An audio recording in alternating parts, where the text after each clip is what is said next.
The universe is huge. The universe is complex. Everything in it is connected to everything else, and it knows who you are and sometimes wants to show you things. Andromeda Klein's front wheel sliced through a shallow puddle, spattering yet more mud on her boot ankle, glazing the grassy embankment on the left side of the bike path.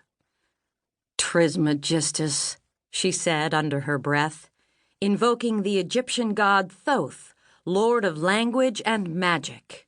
And, if the theories of Mrs. John King Van Rensselaer were to be believed, the god upon whose ancient temple at Hermopolis the book now known as the Tarot was based. This oath, an expression of frustration, had nothing to do with the puddle or the boots. Muddy boots are nothing but badass. It was rather an offhand, grumpy plea for insight, for clarity. And the answer came almost immediately into view. A discarded, half-crushed styrofoam takeout box floating in a flooded storm drain had 2 plastic knives lying crossed on top of it. "Okay, I get it," she muttered. The 2 of Swords. She had drawn it from her tarot deck in the girls' bathroom before leaving school that day, and here it was again, floating in the gutter, and with a box to boot. Sometimes the universe was subtle, other times it hit you over the head like it thought you were stupid. 1 dream, 1 card, an otherworldly instant message, and dozens of syncs involving swords, boxes, and the vexing case of twice-holy Soror Daisy Wasserstrom. It had been an unusually Ouija week. She rose from the seat to pedal up the hill. The universe, continued the silent lecture in her head, chooses to show itself in tiny flashes, revealing connections amongst its diverse elements at odd moments. Coincidence, say the unobservant or the spiritually obtuse, when they notice them at all. And such they are. Points where aspects of reality coincide or overlap from this or that perspective, but educated people, adepts and scholars, seers and magicians, the Ouija people, know them as syncs, since the common understanding of coincidence implies something accidental, and there are no accidents. "So what do you think would happen, Dave?"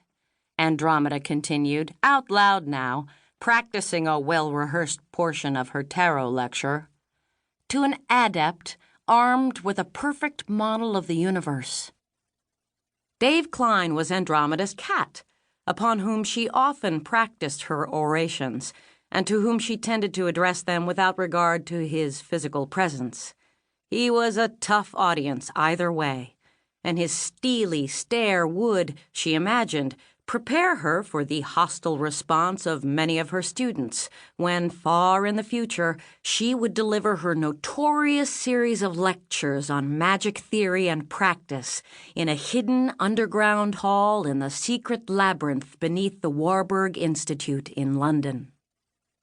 The answer was, of course, that such a model of the universe in the hands of a skilled adept became a laboratory for generating and observing syncs at several times their naturally occurring rate. In the ancient temple of Thoth Hermes Trismegistus, itself a compact model of the universe, magicians cast rods or arrows on the central altar and noted the results, which temple symbols they pointed to and in what number, teasing out the significant syncs and interpreting them. The modern tarot pack was, in a sense, a portable temple. Shuffling and laying out the cards invited such syncs, grand and trivial, though interpreting them was never a straightforward matter.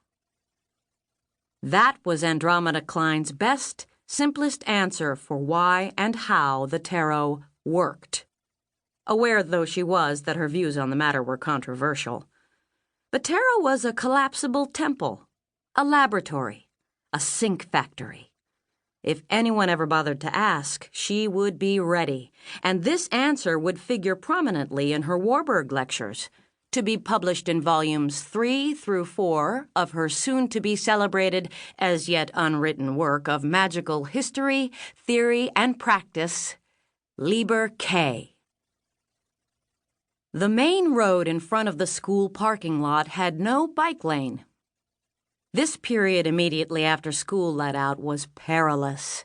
It was impossible to know for certain which after-school clusters of students would be overtly hostile, but it was wise to avoid them all, just in case. This required a zigzag pattern, crossing from one side of the street to the other as necessary. They could throw rocks at you or even thrust a stick through your spokes to knock you off your bike, and then, well, it had never happened to her, but she'd seen it happen to others, and she didn't want to find out what they would do next.